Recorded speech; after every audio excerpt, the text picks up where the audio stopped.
I know that the government likes to point to the connections via preferences or deals with the Greens. Adam Bandt's talking about some sort of power sharing arrangement if Labor is successful. But Mr Albanese has ruled out any such arrangement. Is it time to shelve that criticism, given Labor's been emphatic on that? Well, I think one of the things that we need to be really clear about is that you don't even have to have a hung parliament for the Greens to have substantial power under a Labor government. You know, every single day the Labor Party will have to do a deal with the Greens to get anything through the Senate. They don't have the numbers. They're not going to have the numbers in the Senate, no matter what happens.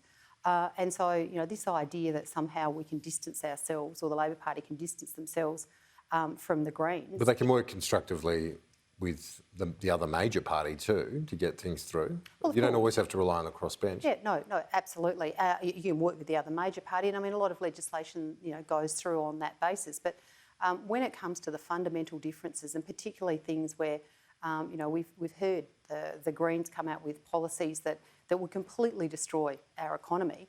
You know, they're the kinds of policies that obviously the Greens are going to be seeking to prosecute in return for their support to get legislation, particularly through the Senate. So I think it's a fallacy to suggest that the Labor Party are going to be able to completely distance themselves from the Greens. They just simply can't. They can't now, and they won't be able to if they form government. Has the news poll given you a little bit of optimism, a bit of hope, a bit of a spring in the step, given that the gap has narrowed today?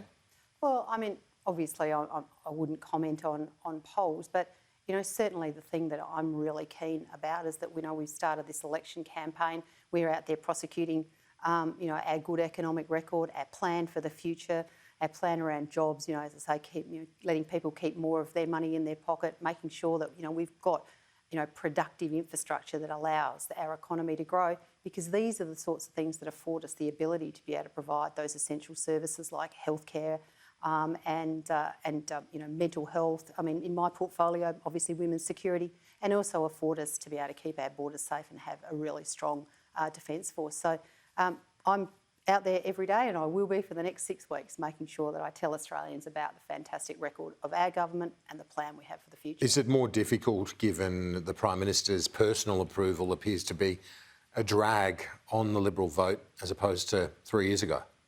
Well, I mean, this election is not about the Prime Minister. It's not about any one of us. What it's about is about the choice that the Australian public get to make on the 21st of May. But it's a very presidential system we have these days, isn't it, in terms of campaigns at least? Well, look, I think what we are going to do as a government, and what I certainly will be doing as the campaign spokesperson, is you know, telling Australians about our track record, which I think stands for itself, and also telling them about the plan that we have for Australians going into the future.